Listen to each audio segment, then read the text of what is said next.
Hey guys, and welcome back to another Tarkov Let's Talk episode.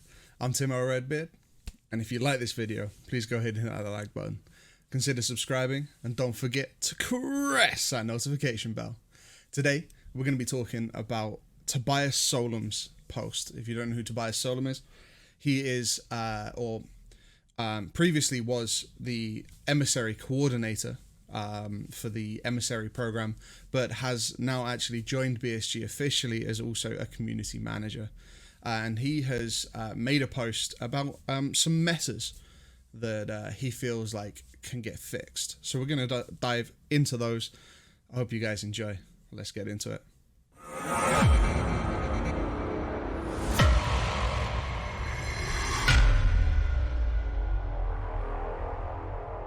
So,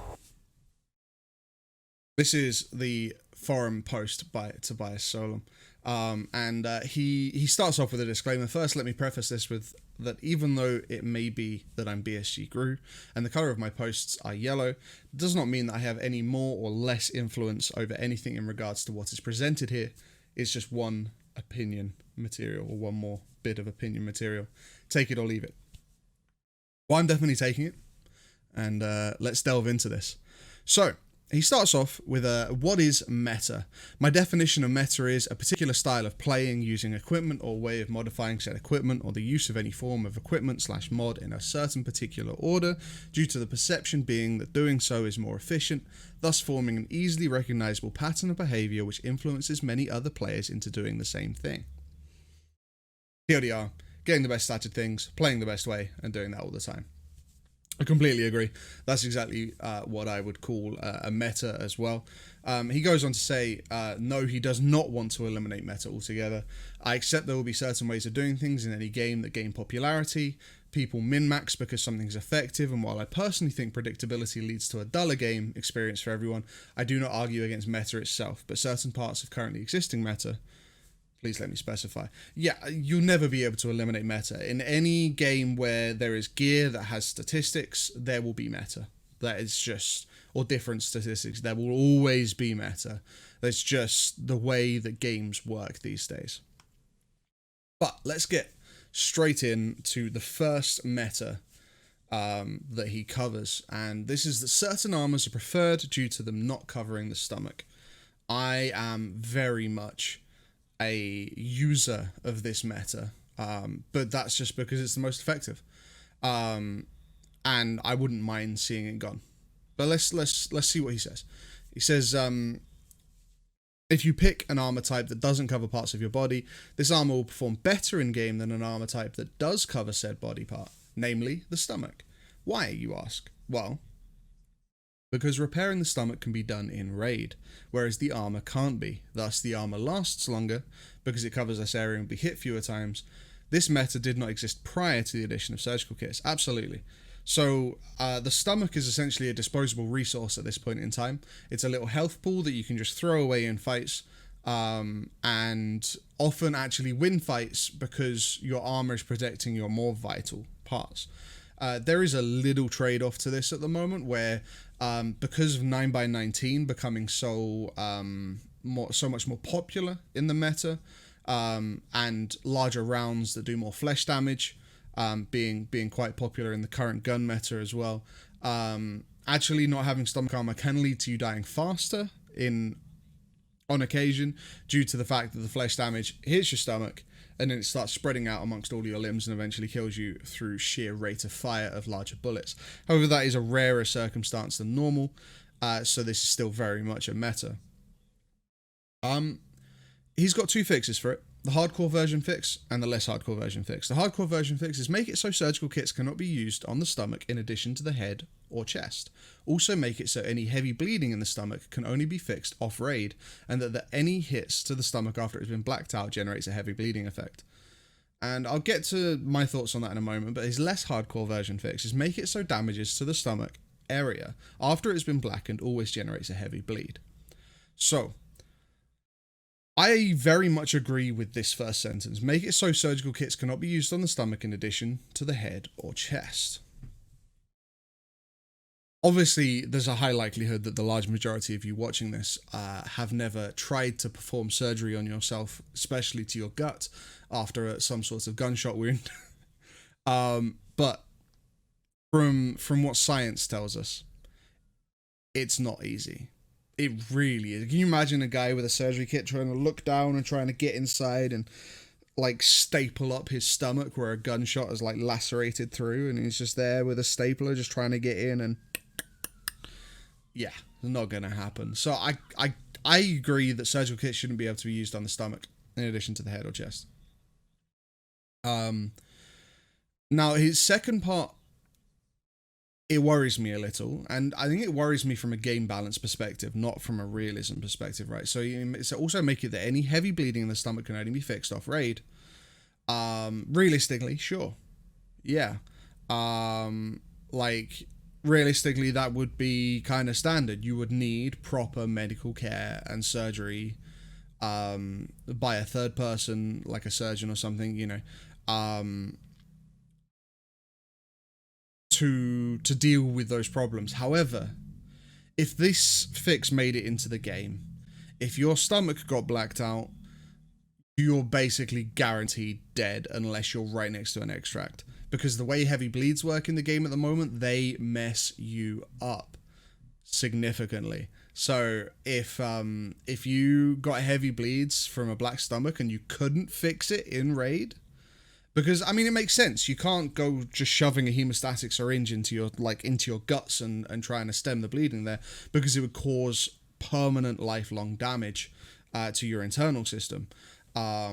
But at the same time, from a game balance perspective, if you got a blacked out stomach, 9 times out of 10 you wouldn't make it out of that raid.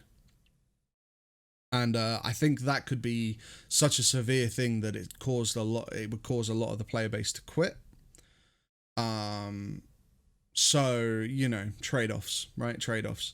The less hardcore version fix, which I actually think is more hardcore than the first line of the hardcore version fix, make it so damage to the stomach area after it's been blackened always generates a heavy bleed.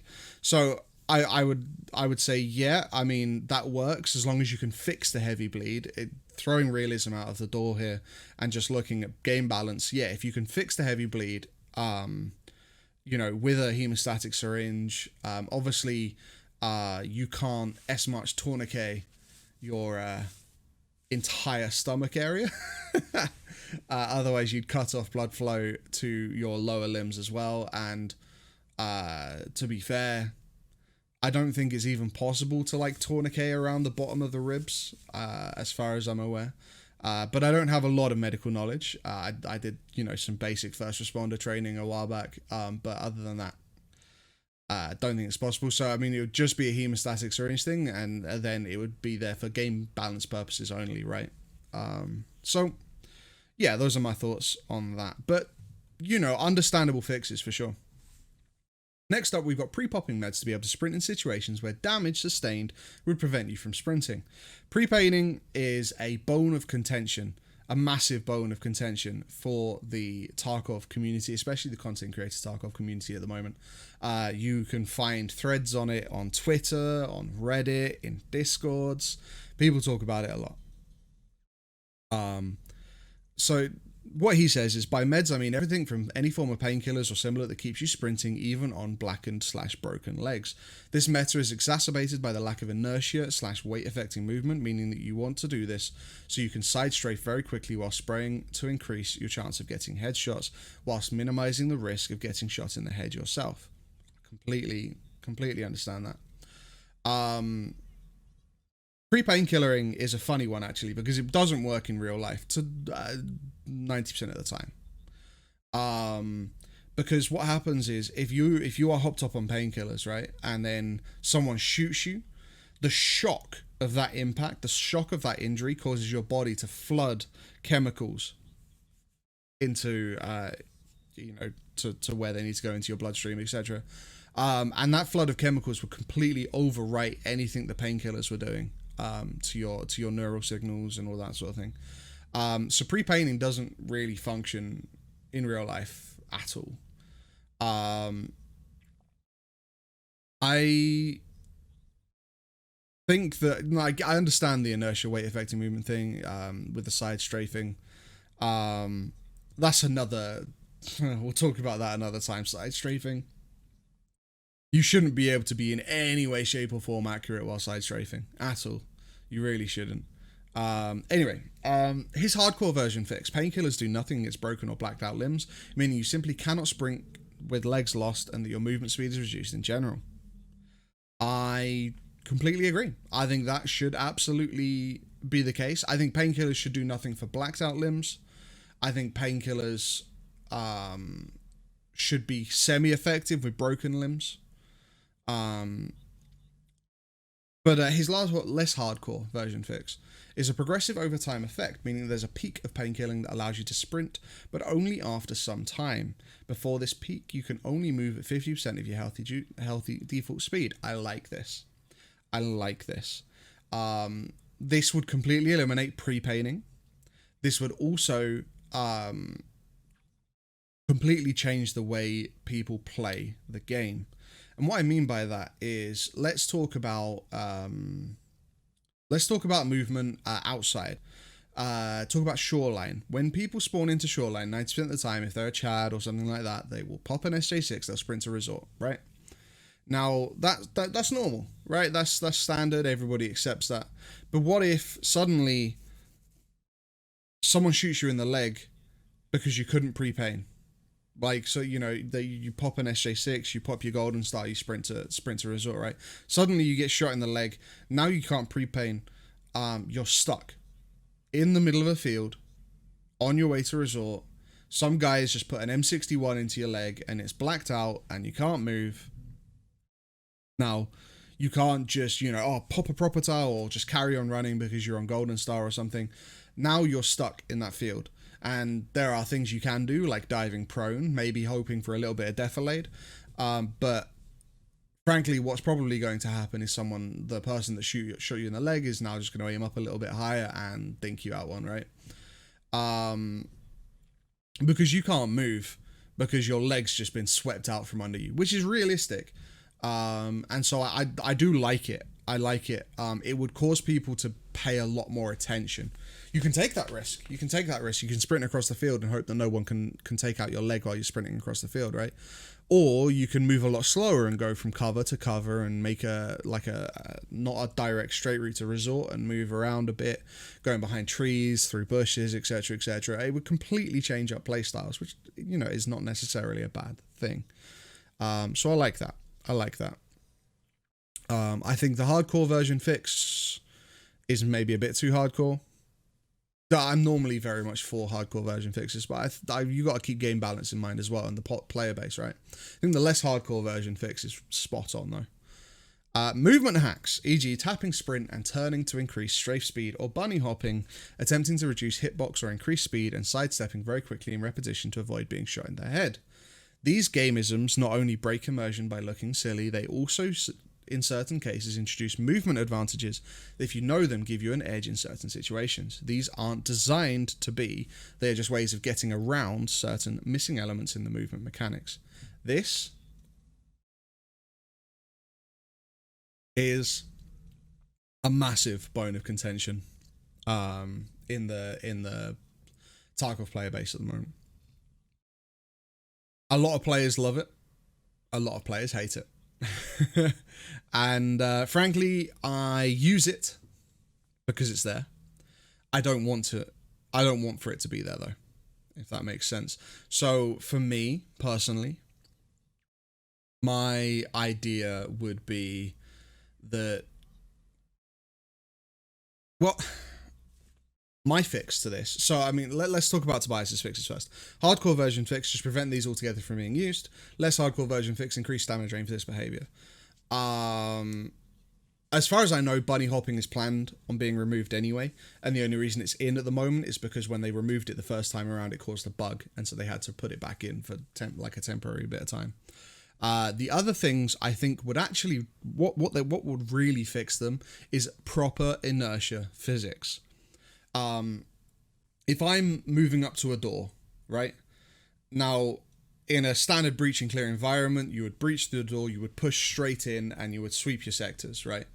Now, what happens in Tarkov is people get up to a door frame and they jiggle peek.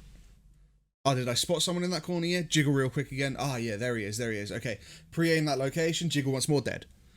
That's what Tarkov is at the moment, right? Around door frames and stuff.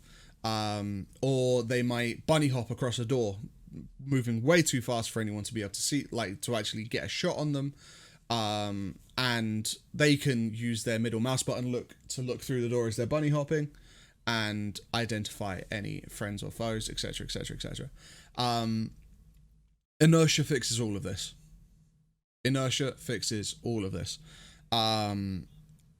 So if for instance, if I'm actually with inertial physics trying to jiggle peek a door, I will peek out that door frame and I'll try to move back, and I'll try to move back behind this door, but all of my gear wants to take the path of least resistance.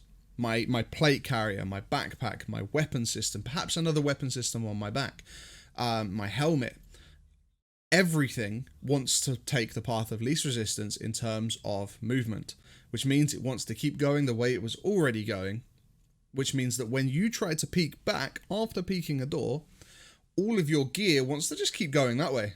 And so you have this fight, you have this struggle. You peek a door, you have this struggle, and it may only last a fraction of a second, but you have this struggle where you have to hold that position to pull your body back to stop a peek, right?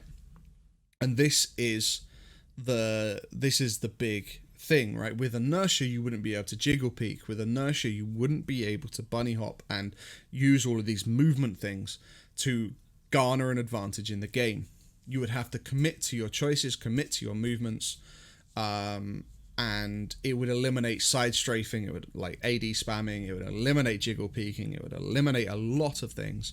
So I think what we really need in this situation is just inertial physics. Recoil reduction skills and mods leading to certain gun metas. Hey, the HK meta. Some of you probably know that I competed in the Evasion GG Duo Battle World Finals recently, and for the entirety of that 3 hours of crazy intense raids, we ran HKs. And the reason we ran HKs is they are by far the best gun in the game right now. There's no a way to deny it. They are laser accurate. They have no recoil. They have an incredibly high rate of fire, and the bullets that they fire are incredibly effective at taking down targets. Simple as, just the way it is. So, Tobias suggests a couple of fixes for these weapon metas, right? Hardcore version fix: introduce equipment rarity not every 3 hours on traders, but a general availability, even in spawns, over weeks. Finding the best in show stuff should be a much more rare event. Fine in raid. Making you adapt and to diversify your gun/mod selections make recoil reduction skills mods less effective. Less hardcore fix: balance guns so that different platforms have strengths versus others. Heavier guns have more recoil reduction but drain more stamina, for example. So we'll talk about the less hardcore version fix. It's a very realistic fix. It is using realism to balance, and I think that's a great thing. Weapon systems like the RPK should be fantastic.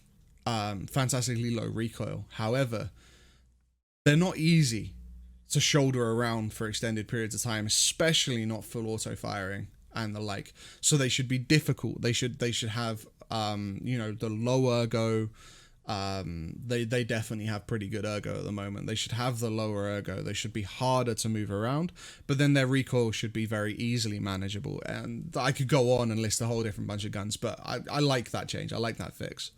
The hardcore version fix I can definitely get behind as well, actually. But I think that I'd go even a step further on the hardcore version fix, and instead of limiting it in quite a complicated way with general availability through spawns and traders and all that sort of stuff, the fine in raid thing is my thing, right?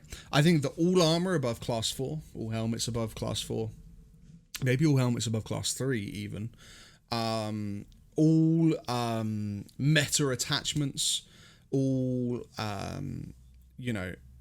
like meta things should be found in raid only. Traders should supply you base weapon platforms like a base M4, a base HK, a base MP5, a base MP7. Your attachments you get through found in raid stuff. Maybe we moved to a more mechanic-based system. And what I mean by a mechanic-based system is, for a very long time, mechanic only bartered. Mechanic said, I want these items, and then I'll give you these really fancy guns, right? Maybe that should be primarily more of a thing. You can only buy with money your very, very basic weapon systems, your cheap armor, your cheap helmets, etc., etc. You can barter for some higher tier stuff, but for the most part, everything is just found in raid, and that makes finding things like a Fortis shift grip, or a CQB handguard, or a HKE1 stock, or a wave muzzle brake, or a wave QD suppressor, just a super exciting moment for you. You're like, damn, I can start building like a really, really dope gun here. That's awesome. That would be my fix for it, which I really like. I think would be really, really cool. Sprinting to the value locations to get the best loot. This, I feel, is a little late on the things to fix. And what I mean by that is that very recently we had a patch that updated loot tables and weapon tables and all that sort of thing for a lot of containers, dead scav bodies, weapon boxes, stashes, etc., etc., etc.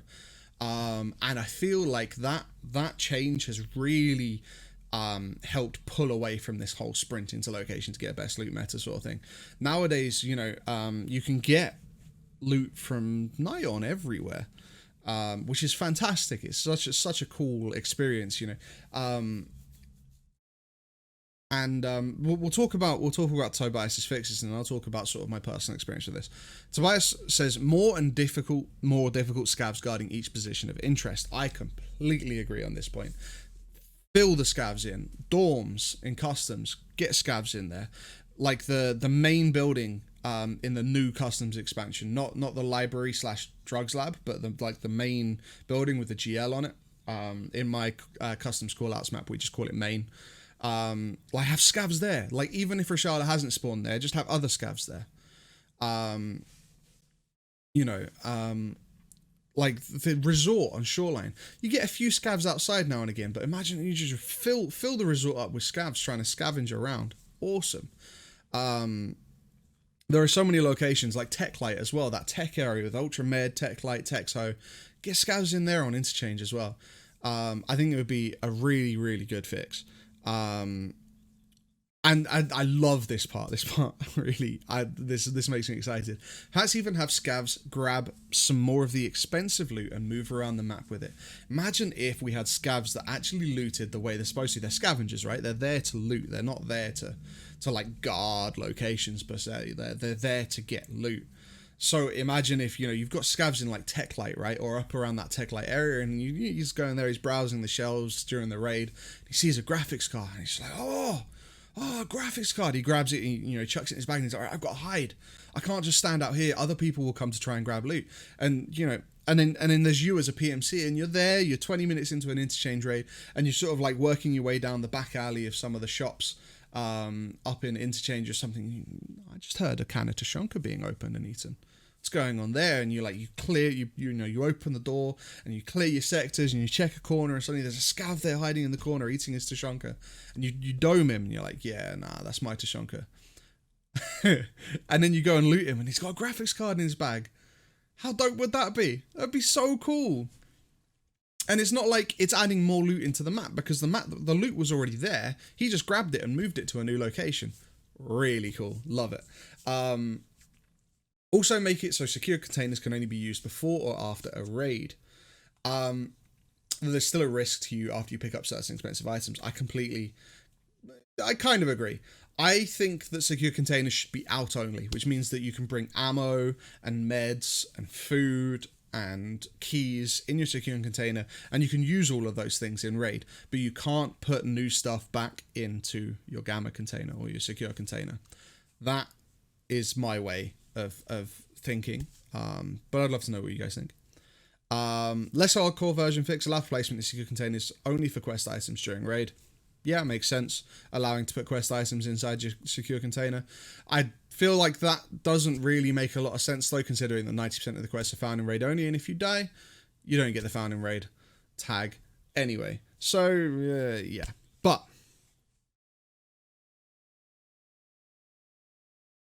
this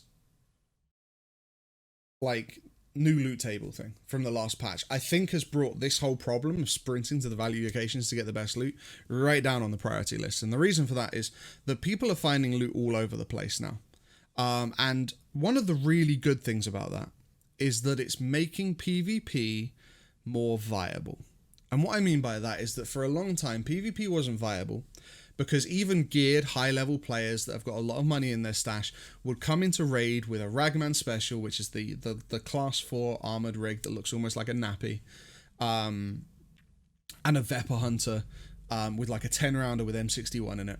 And they would, and that's all they would bring in, which means that they have almost the same amount of power in killing you when you're there wearing like killer armor with a ULAC helmet on, you got a Meta HK, big backpack, you know, they have almost the same amount of level of being able to kill you as you do them, which is almost ridiculous, but understandable.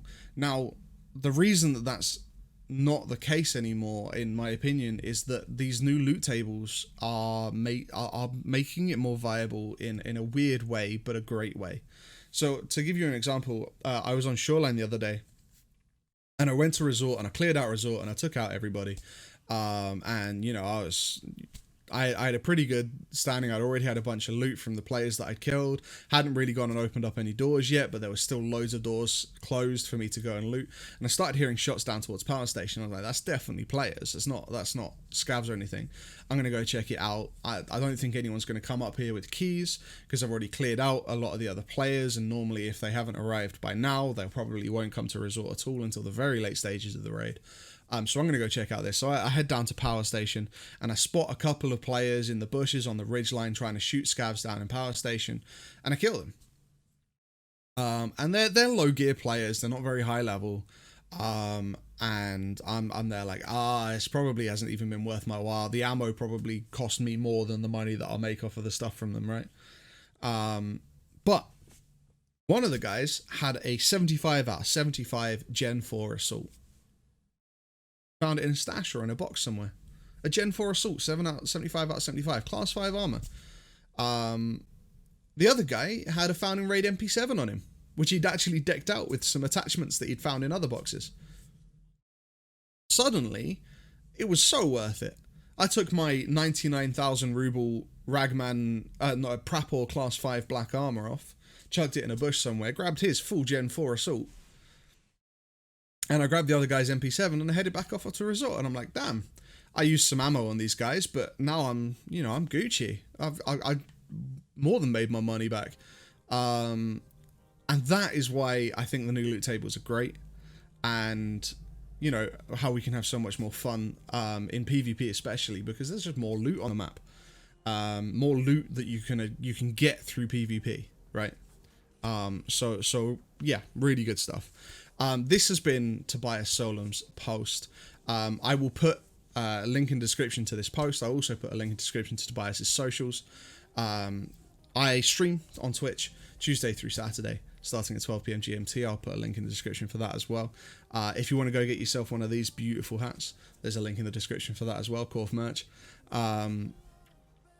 But thank you guys for listening, and let's start a discussion. Jump in the YouTube comments, jump in the Reddit replies, jump in the Battlestate Games forum replies, and you know, let's have a good discussion on this. I want to hear your thoughts. I want to hear what you think about for all of these different things, for all of these different points. And again, just a massive thank you for Tobias Solems for making this post and allowing for this content to be made. Guys, if you like this video, go ahead and hit that like button, consider subscribing, and don't forget to press that notification bell. I've been Timoredbeard, and I'll catch you next time.